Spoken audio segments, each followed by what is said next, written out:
We're Amy and Christina, two moms who learned the hard way that there's a lot we wish we knew about pregnancy and parenting. So now we're asking experts all the questions, sharing what we've learned and what we're still figuring out, and keeping it real along the way. Welcome to What I Wish I Knew. Today we're diving into a topic that somehow manages to be both super important and widely misunderstood: nutrition, specifically during trying to conceive, pregnancy, and postpartum. We brought in Haley Miskowiec, a registered dietitian who specializes in fertility, pregnancy, and postpartum nutrition. She's been doing this for over a decade, and let's just say she knows her SHIT. So let's go!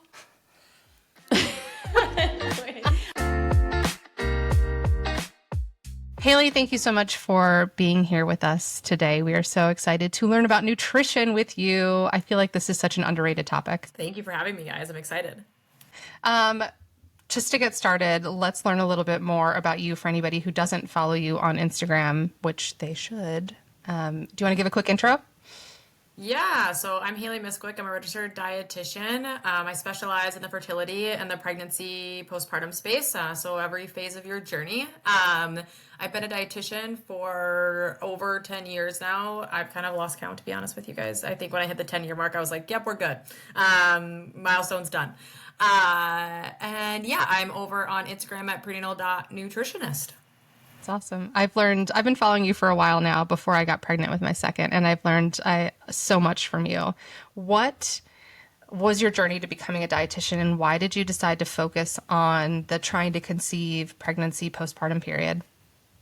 Yeah, so becoming a dietitian kind of found me. I wanted to be a lawyer, was really what I went to college for. But during a mentorship during high school, actually, the lawyer told me, find something you love and that you're passionate about, because you can go to law school with whatever you want to do, with whatever degree you get. So make it something fun and that you like to do. So your 4 years, one, you have something to fall back on if you decide you don't want to be a lawyer.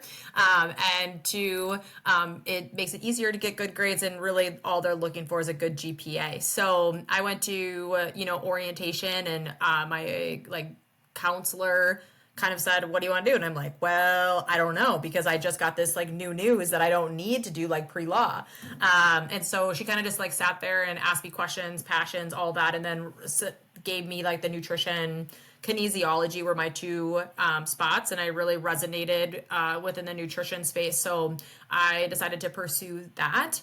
After my 4 years of college and then doing my dietetic internship, I actually got hired on during my dietetic internship at the end in the Women, Infant, and Children program, so the WIC program, as many people know it as, and that's kind of where my passion really started. I would say my passion really started during my college career when I learned about, I had a professor who was really big into research on breastfeeding and milk composition changes during the journey.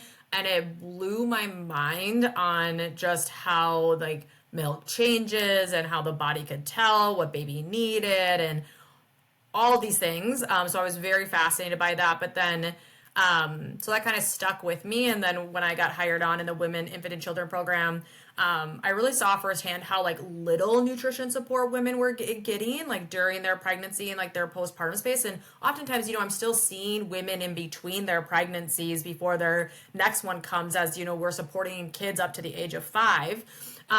But I saw that they're just being really overwhelmed by how am I supposed to be eating? How am I supposed to be feeding my kids? All of these things, and just really exhausted and unsure of what they were doing. And so I really fell in love there. I continued my career to a Head Start agency where I got to be a nutrition services coordinator. So got to do a lot of different things with educating families on the power of real food, how to do family style meal service and balance nutrition for moms and their little ones, and then got to do a lot of farm like farm to school, farm to early care, where I got to do a lot of fun things with kids, like taste testing, making recipes with them out in the garden and stuff, and like invited parents to come and would always get comments on, how are you getting my kid to eat these things? Because we'd always do like a little farm to early care thing in the fall and have them, get stickers when like they tried something, and they could rate like whether it was like a thumbs up, thumbs, to sideways, or thumbs down. We always call it thumbs down, maybe next time they'd like it. So smart. That's so smart. It's better than ew, yuck, which is what I Yeah. get from my son. Ew, that's a yuck. Thanks, Miller. Yes. And so always, and like I was I was creating the menus. And so I was able to like play with different ways to introduce those veggies to the kids too, or those fruits as well. And so really had a lot of fun about that. And that's really, over time, I just kind of continued to see like this gap. And a lot of my friends started being like, hey, we're thinking about trying to conceive. Can you help me? I'm supposed to be healthy, while I'm trying to conceive, but my doctor really hasn't told me like what that means. I've just been told like lose some weight, take a prenatal, or like maybe not like lose weight all the time, but always just like be at your optimal weight, like be at a healthy weight, take a prenatal vitamin and eat healthy. And like my girlfriends were like, I don't know what that means. Like, what does that look like, right? I feel like that means so many different things to so many people. Because, like, I say this all the time. I have been eating healthy, quote unquote, for years, right? And yet I'm still not size Amy, and I'm pissed about it. But Meanwhile, what I eat nothing but trash. I'm a trash panda, so. But I learn more and more about my own body, right? And like how I can eat for my body. And that's that's why this whole nutrition thing like just keeps blowing my mind, because it's like you can think you're healthy. Like I don't do sweets or candy or sodas, or like I'm like I should be a -0 at this point. Like, not that that's the goal for everybody. I just want to be healthy, but it's like it gets really frustrating because you think you can do all the right things to be healthy, but is that really bringing you towards your goal, is my point. Or is your idea of healthy eating totally off track, period? Because, like, I think if you were to just poll the person off the street of what do you think healthy eating is, they'd probably say, like, limit your sugar, like low fat, low carb diet or something like that, which doesn't necessarily mean that you're eating what you're supposed to for your body and your health goals, et cetera. So I think it's definitely a misunderstood topic, and particularly around Haley, like trying to conceive / pregnancy / postpartum, where your body's already different than it normally is, or you're trying to make it different than it normally is. I mean, it's so complicated. Yeah, and I think like we forget the fact that we're all different human beings and we're all taking on things differently. Our body is responding differently to like our environment. Our body's responding differently to, your kid could do the same thing that Christina's kid does, and your cortisol might shoot and hers might just like not even know like something happened, right? And so there's different things that, taking in the same situation, our bodies respond to them differently, and our bodies are so unique, and we forget to look at like, what does my body need, right? Like we have all of this information out there about like typically what, nutrient needs increase during your journey, pregnancy, postpartum, but we're not looking at the data to go, hey, what are you needing during this time? Because some people, come into pregnancy with a rock star, let's just put iron on the table because that's something that's talked about all the time. They come in with rock star iron labs that they can like sail through pregnancy and not worry about it because they came in with good iron stores, where someone else comes in with really low, and that's going to cause an issue, later on down. And so then we have all these prenatals that are just generically created. And I don't know about you guys, but you go down that aisle and you're like, wait, like these are all different. What am I looking for? I was told just to take one. What I think was the most mind-blowing for me was literally in both of my pregnancies, it was like, you're taking a prenatal, right? Yes. Okay, check. Never which Same. prenatal. Yep. Yep. So on that note, what in an ideal world, what would happen when someone, let's just start with pregnancy, like you're pregnant, okay? And you go to your doctor. Like when it comes to nutrition, starting with prenatal and continuing on to diet, what in an ideal world would happen to a woman as she's going through that? Oh my gosh, first you get the time of your doctor you deserve. That's what I I mean, my first appointment was a long appointment, but there was a lot of things I would say that were not nutrition focused, right? Hmm.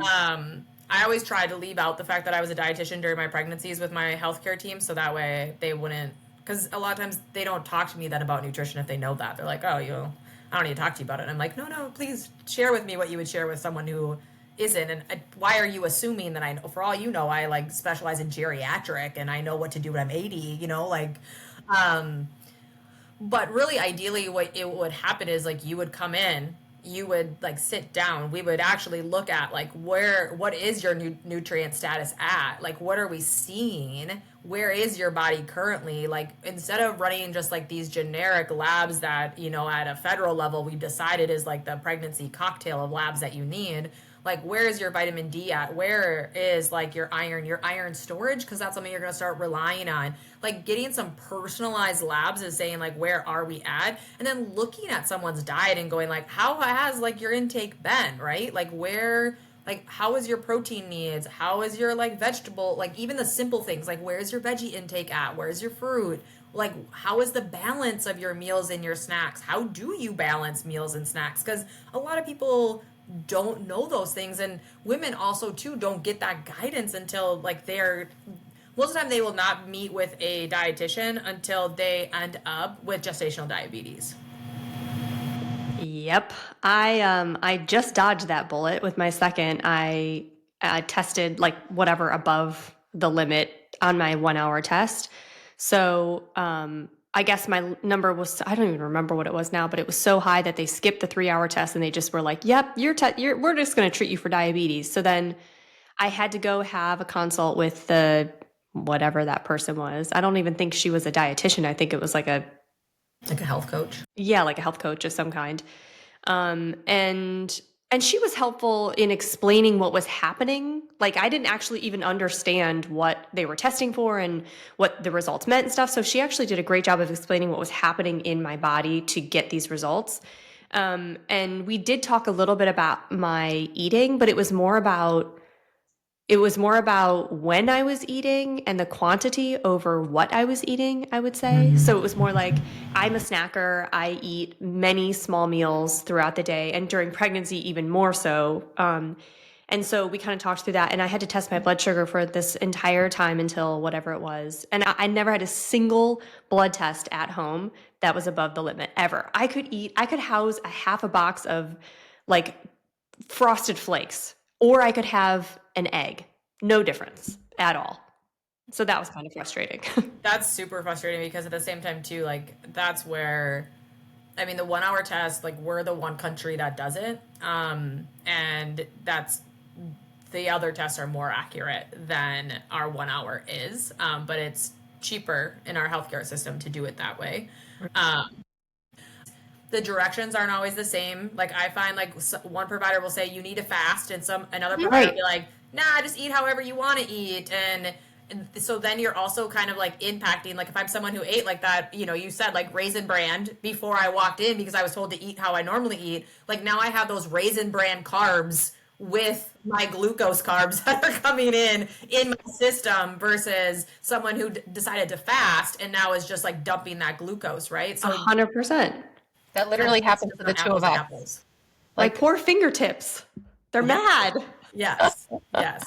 But so this is a wonderful segue into like, I want to do some myth busting, especially around pregnancy and nutrition, because I feel like the one thing you do get told when you get pregnant is like, well, now you can't eat deli meat, sushi, well, obviously don't drink alcohol, da da da da da da da. My first, I did most of those things. I still had, please don't judge me too much, but I still had Jersey Mike's. Like, I remember being in Portugal and having like a little bit of wine with a lot of water.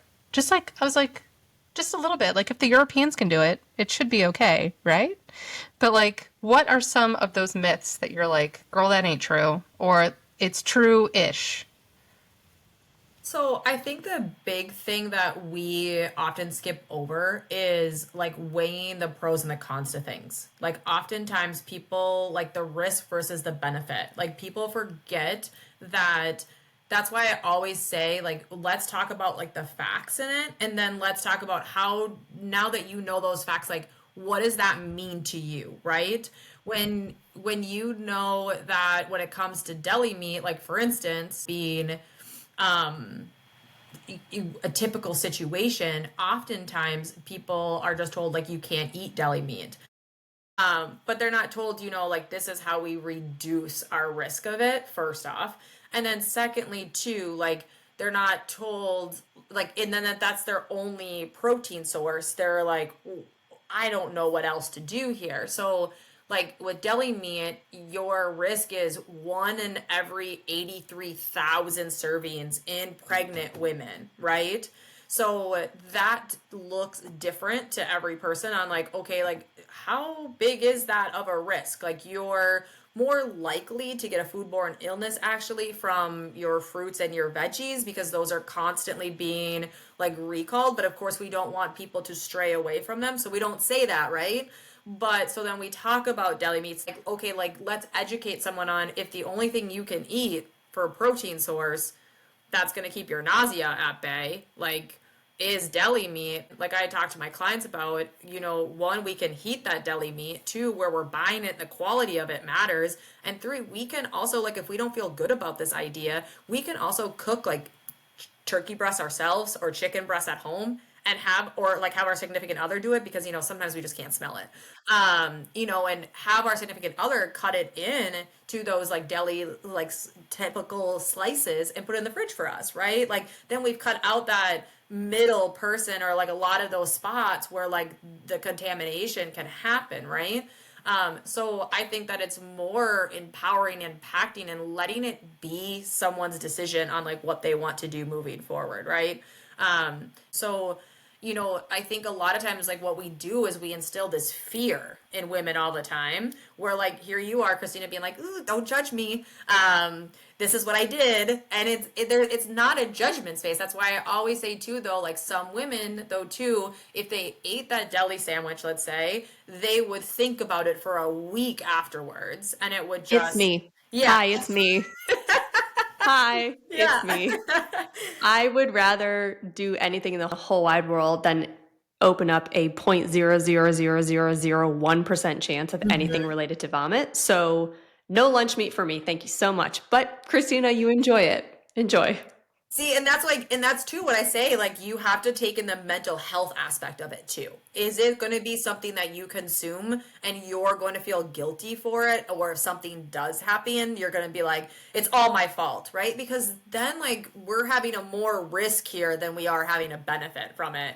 And so, when it comes to deli meat, that's one of the things, and that's what it happens with a lot of the like the foods that are on the don't eat list. I feel like why do we even say like don't eat? Like here are some of your foods that could be at a higher risk than your typical foods. But then you're going to have to put your fruits and your veggies on there too because it's true. And we decrease the risk of getting foodborne illnesses from them by washing them. If we don't feel good about them being raw, then we cook them. Like we bring them to a temperature that helps, kill that off. So that's why I always say like there's not one food out there that's 100% safe because guys, like packaged foods get recalled too. And you can't walk through the next 9 months of your life like feeling fearful of everything that's going in your mouth. It's just one of those things where every time you really eat something, you're taking on a risk at the end of the day. But at the same time, too, like we have immune systems for a reason. Like, we are exposed to things on a regular basis. And yes, during pregnancy is our immune system suppressed. But if we're having like a well-balanced diet and we're, keeping a good immune system too, like there's a lot of things that we'll fight off without even knowing that we consumed them too. So like your body is so smartly made. That's why too, like when you're trying to conceive, your body needs to feel safe to take on a pregnancy because if it doesn't, like it's not going to.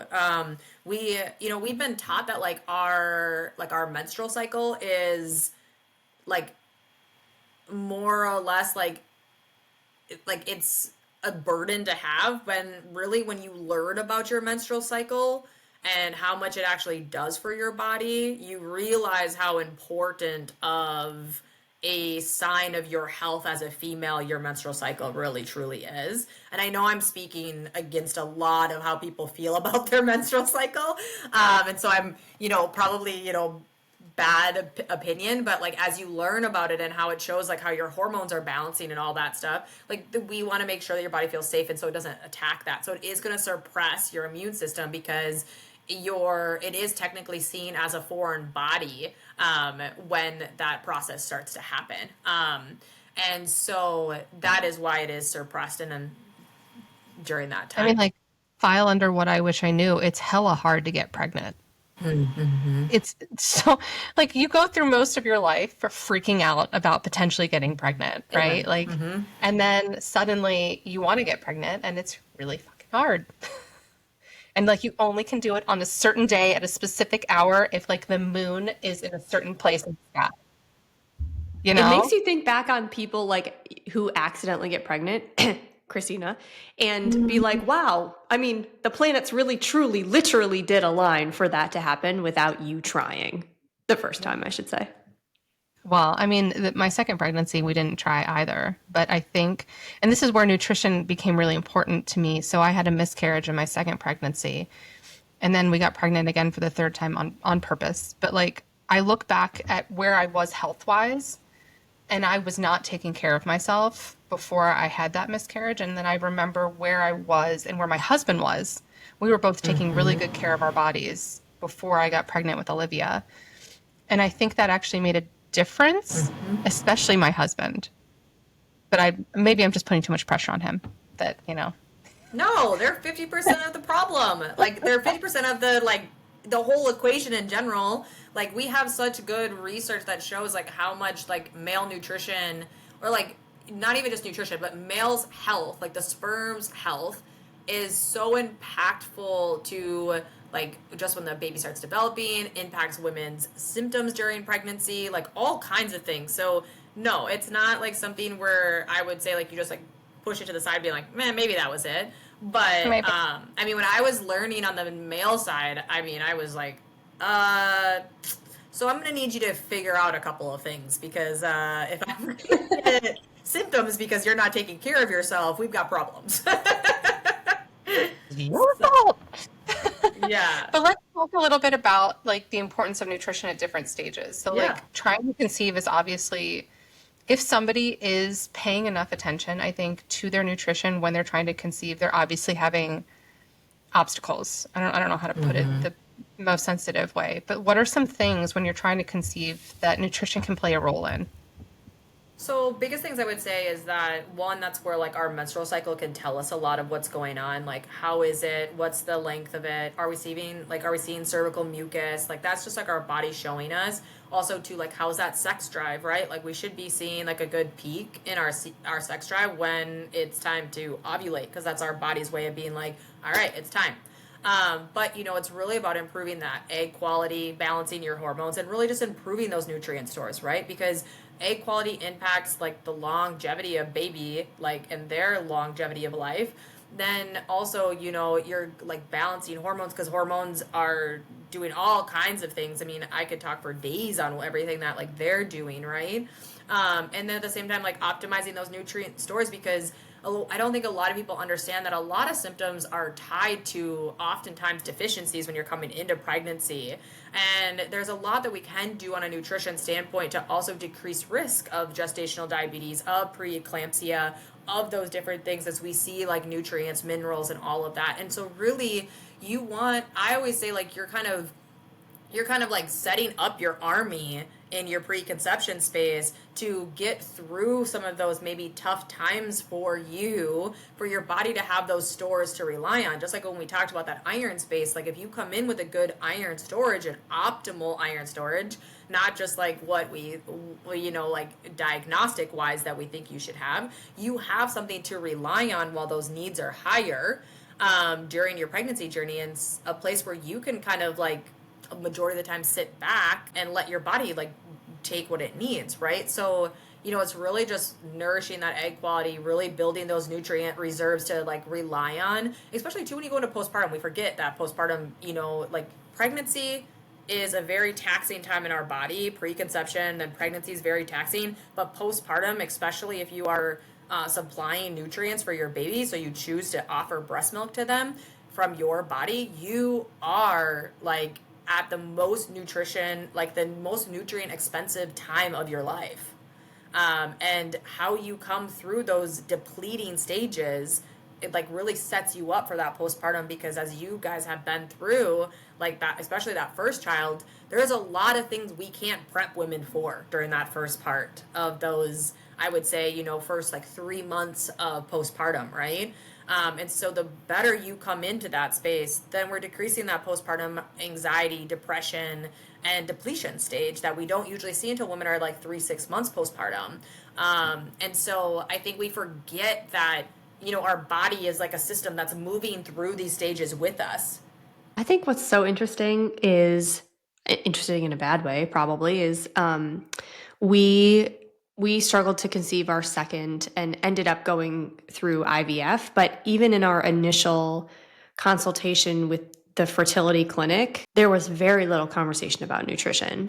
There were a few conversations around like, oh, you should be on these vitamins, male supplements, whatever, like on both ends, we need to be, optimizing our bodies or whatever. But there was almost no talk about nutrition, like asking about our nutrition, asking if we wanted more information about it, talking about the role that it might play. I mean, it was almost absent of the conversation. It's crazy too, because I have a lot of clients who go through IUI or IVF when they're coming to me, and one of my questions is always like, so why are we on these supplements? Like, what is the purpose of them? Like, because I'll see their labs and stuff, and I'm like, I don't know why you're at 10,000 IUs of vitamin D when you have a vitamin D lab of 72. Like, what are we, like, and most of the time it's just like, oh, I just got a sheet, and it was kind of like, these are the nutrients that you need to be consuming in your supplements and at these levels. And I'm like, oh, okay, like, we'll just need to talk to them and see if we can make some switches on here.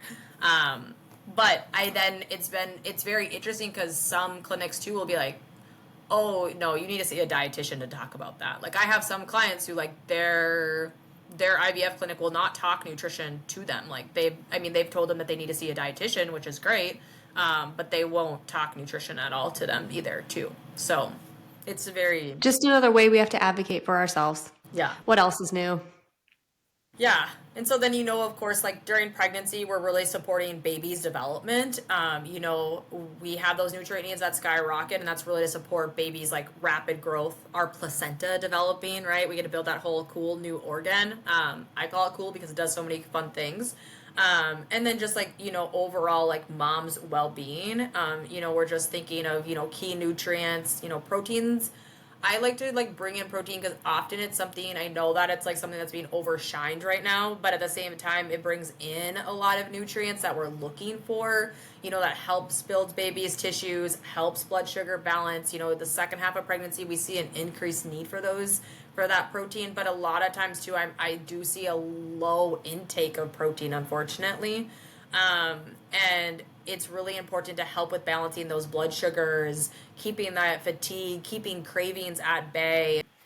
And then, of course, like that, the fourth trimester is really that healing, recovery, and like preventing like those things that we talked about, the anxiety, the depression, the depletion, the burnout, and really helping you rebuild your nutrient stores. To the fact with your second pregnancy, I mean, I think that we forget too, like, we are coming into our second, our third, our fourth pregnancies in such a different body than what we came into our first pregnancies for.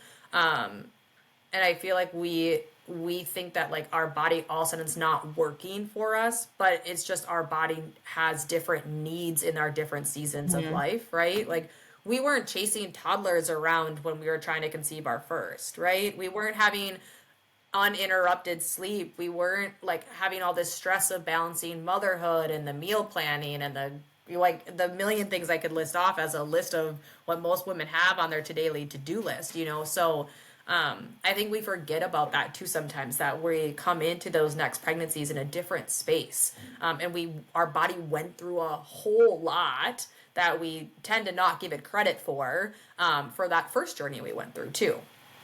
I mean, like, tend to not give it credit for. Haley, like, we have to advocate for ourselves so much that, like, we have to pay out of pocket oftentimes for a dietitian like yourself to, like, give us what we need because we're not getting it from our OB or our family doctor. And not by like, and I don't want to blame our family doctors or our OBs because they specialize in what they specialize in, right? But like, it's a case of knowing what you don't know. Yeah. And like, never has a dietitian been recommended to me, nor has it been like, okay, your insurance is going to cover this or it's not going to cover this. Oftentimes it's like, it has to come out of your own pocket, or you have to do your own research to figure it out for yourself because you might not have that money, right? Because not all mothers are loaded enough to get the optimal care that they need. And I think that's the most frustrating part for me constantly is how much I've had to learn. And that's the whole point of why we started What I Wish I Knew, because it's like the amount of things that I had to learn myself is upsetting. It's just, it makes me irate. And nutrition, I think, is one of those because everything that you're mentioning feels like it's a duh. I, well, I mean, you guys should have seen me. Like, I was a dietitian for what? My son's 4 now, so 5 years, let's say, and working in this space. And when we started looking at trying to conceive, I was like, I know how important. Like, I've read the first 1,000 days and all these other things that all this research about why, like, how preconception health of mom, impacts like our childhood obesity rates and all these things, right? Like, I've been in this, and I literally walked into my doctor's appointment, and the first time she had asked me, like, oh, you guys trying to conceive yet? I was like, nope, not yet. Don't want to talk about this. And then the second time I walked in, I was like, okay, like, you said you needed to know, so here we are. We're thinking about it. What do I need to do? And the whole well, just stop your birth control about a month before, have a cycle, and then you can start trying, and it's that easy. I was like, it is not that easy. I know that, and how do we know? And she was like, oh, you're healthy, it's fine. I'm like, am I? Like, I'm picturing you, Haley, going into your doctor's appointment with like just a big stack of like studies, being like, oh, yeah? Tell me about this. I will tell you guys that I think that is the hardest part about me, is me using the healthcare system, because I like need that OB who sits with me and understands. I know too much at this point in time. And my last OB even too would be, I was like, I need my vitamin D checked. Why? And I'm like, okay, do you want me to give you the 10, 15 plus studies of how vitamin E, like D impacts like X, Y, and Z? Like, do we need to go into that? And thankfully though, like a lot of OBs are really great if you can tell them, like, one, I'm working with a dietitian and she needs it. And two, if you'd like for her to send you some research, she definitely will. Or like the reasons why. So all the time too, I mean, it is kind of crazy like how much pushback we get, but my last OB, I was very spoiled with just, hey, let's pull up your PubMed and like let's look at some research together, and he was completely fine with it. So I think that it makes it a little hard to use a healthcare system when I'm like, that can't be it. But I had a full on, like, pretty much, I feel like a panic attack to my husband. I was like, we didn't think about this ahead of time, like that. Like, I started like reading the research, and I'm like, we should have been thinking about this like 5 months ago, like all this. And he was just like, you need to calm down. And I was like, It really opens your eyes. It does, though. Christine and I are like, we hate the phrase like, oh, like every baby's a miracle, cherish every moment. Because on the flip side, we're like, sometimes you really just want to not cherish this moment. But if you think about it scientifically, every baby is a mother effing miracle. That whether you are paying attention to your nutrition or not, whether you're trying or not, whether all the situations are optimal, like all these things, and babies are still born all the time, that's miraculous to me. And the more you learn about it, the more it's like, it's almost like I don't want to know, kind of, because like the more I know, the more I worry of like, oh God, the chances of this happening perfectly twice. I don't know. What are the chances of me having a perfect baby twice? I don't know. Like, then I start spiraling. But if you are able to kind of like pull back or have an expert helping you make some of those decisions that will, lead you to hopefully a better outcome. Obviously, that's better than just having to go out and Google everything 24 hours a day. Yeah, because I mean, at the end of the day, like it doesn't like I don't know about what you guys get, but I get very conflicting things when I just try to see what I can. And there's even things too where I've asked Google when I know the answer, and I'm like, that's not the answer. Like, and nothing in my like nothing. I mean, you know, things are controlled at the back end of things, and that's a whole different kind of conversation. But you know, it's just one of those things where I think like that it's like back to that food safety conversation though. It's just like your journey is unique to you and your significant other. And I always tell first time moms this is that there is not one right choice for how you do things with your baby, and there's no one right choice how you do things with your pregnancy. The right choice is what feels best to you and your significant other and your family. And when you have that baby, what works for you guys, because what works for me and my husband may not work for you and your husband. You know what I mean?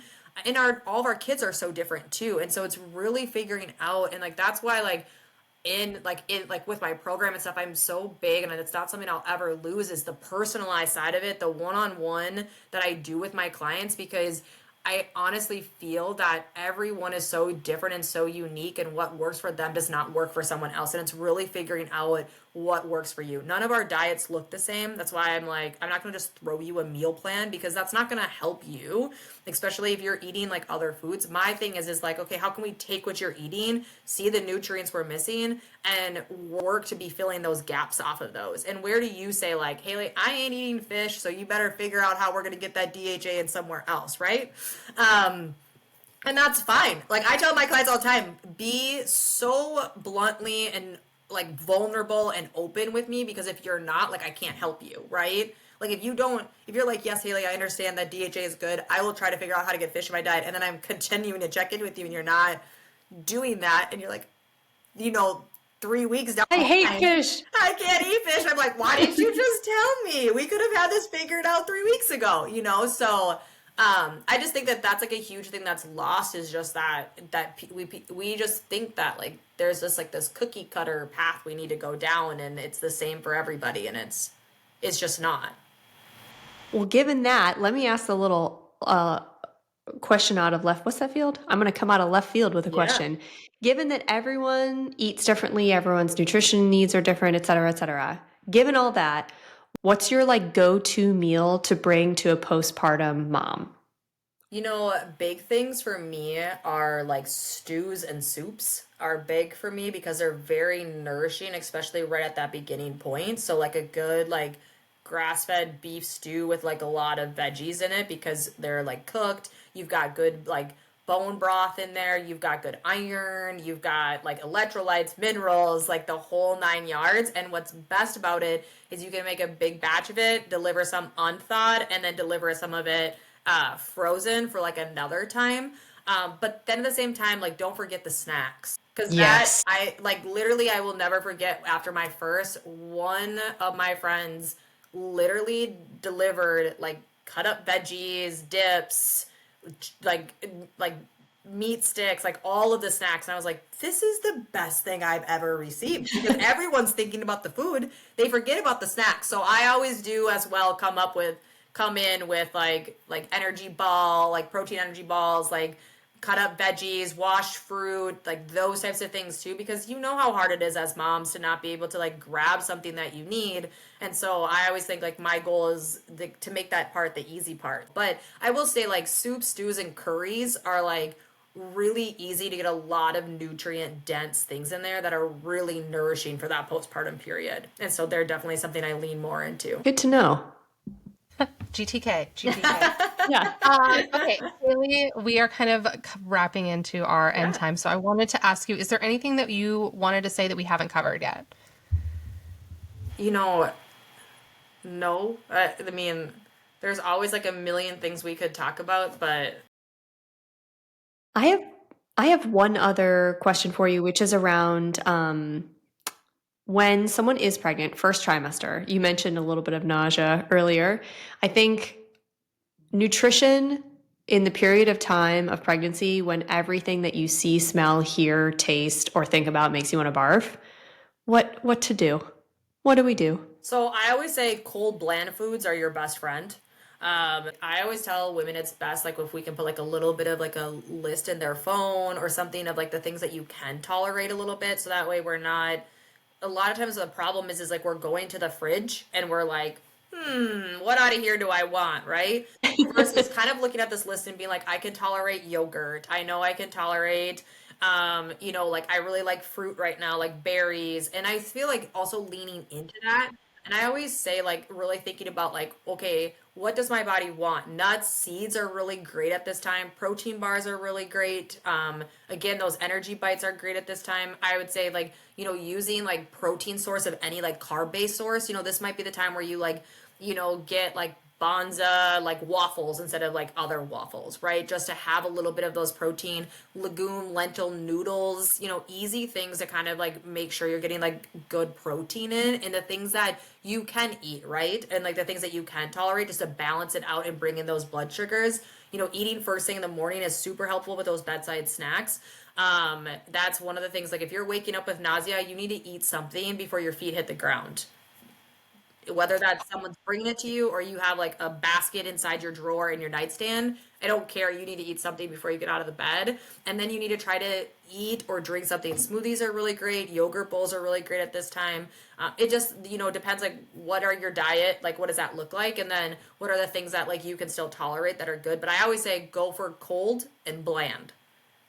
I'm surprised my daughter didn't come out as a pickle, That's fine. because I Yeah. ate so many pickles in my first trimester, and same goes for pizza rolls for my Yeah. first. Again, no judgment, but Yeah. I ate a lot of pizza rolls. I mean, sour things are so. I mean, like you're getting like good probiotics right there with your cucumber, like with those pickles as well. And so, like salt. I mean, your body probably needed some good old sodium, and some good old salt. Yeah, especially towards the end of pregnancy, people forget that like they need like more. Like as your fluids are increasing internally, like you need more of your sodium, potassium, magnesium, your minerals in general. And so people forget that. And like your body is smart. Your body was like, girl, I need some sodium. Can you go eat those pickles, please? And you eat the whole jar. I'm okay with that because I actually can do something with this. Thank you very much. But it's like those types of things. That's it's like finding those things that you can tolerate. And just like also too, what I say is like it what does your body want, and then like what is something that you can tolerate that lets you have something you need, right? Like if it's crackers, okay, like can we tolerate putting some peanut butter on it, or maybe putting like a cheese stick with it? Like what's something that we can easily do where we're gonna like help our blood sugars out a little bit, because oftentimes those blood sugar spikes and bottoming out, like just like the crashing of them is really big on your like with that intensity of your nausea and stuff. And when people can do that, like I mean someone who's a small frequent meal snack eater, it like that's golden because you're just keeping those blood sugars. I always say what you learn in your first trimester will end up coming back to what you need to do in your third trimester. That's actually interesting. I did revert back more to snacking in my third, also because I felt kind of full all the time. Like I never could Exactly. tolerate a full meal. And normally I don't really eat like huge meals, but I was so full that I would just, it was the same thing. I felt like I was hungry all the time, and I would eat trying to maintain this like level of like I'm full but not too full. I'm full but not too full Yep. until baby came. And that's what I say. I'm like, the thing, because like what you learn in that first trimester is small, frequent meals, because that's what you're going to need in that third trimester when you're feeling full really quickly. And then you're also learning, like, okay, what are some like really nutrient dense things that I can bring in that don't take up a lot of room, right? A lot of nuts, a lot of seeds, a lot of like smoothies, like liquid sources, bone broths, like those things. Like if we can bring those in, we can also really support those increased needs in our third trimester without the space in our stomach, right? I would say you kind of get like a little bit of a break in your second trimester, and you get to kind of return back to like maybe a little bit of how you ate pre-pregnancy in like the way you do and like the quantities and stuff. But then your third trimester, when that baby is starting to take up all the room, then it's like, oh, sorry, back to trimester one, where you have to like remember these things that we learned, to do it again. So, but I want people to know where they can find you so they can work with you or, download any of your guides or workshops or whatever it is that you that you're promoting these days? Yeah, so you can find me at prenatal.nutritionist on Instagram. Also, my website's nutritionwithhaley.com. My freebies are in my link in bio on my Instagram or on my website. I have a different freebie pretty much for every different season of your journey. I'm very easily to be get a hold of in my DMs, and so I always say, like, don't hesitate to reach out to me in my DMs if you like look at my freebies and you're like, Haley, where is this? Like, can I get that? Like, literally, I'll put it on my to-do list of perfect. Like, here's another freebie I can add to my list for you guys to download and all that fun stuff. So please let me know your questions. If there's things that you'd like to see on my Instagram, in my stories, in my freebies, I'm like open to it. I do it for everyone.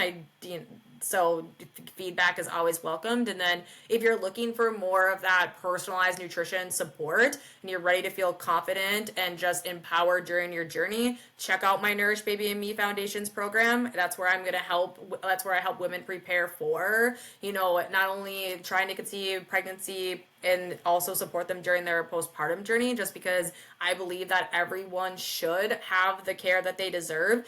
And so at the same time too, that way they can also feel good and enjoy the journey, because it's a crucial chapter of your life. And I'm beyond blessed when I get to be a part of it. So I know that decision's not taken lightly, and I don't take my relationships with my clients lightly either. So those are the places you can find me.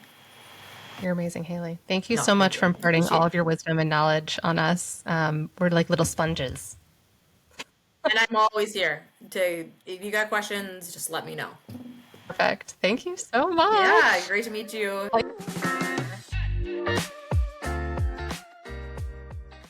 If you found something helpful, insightful, or just plain reassuring in this episode, be sure to subscribe so you don't miss the next one.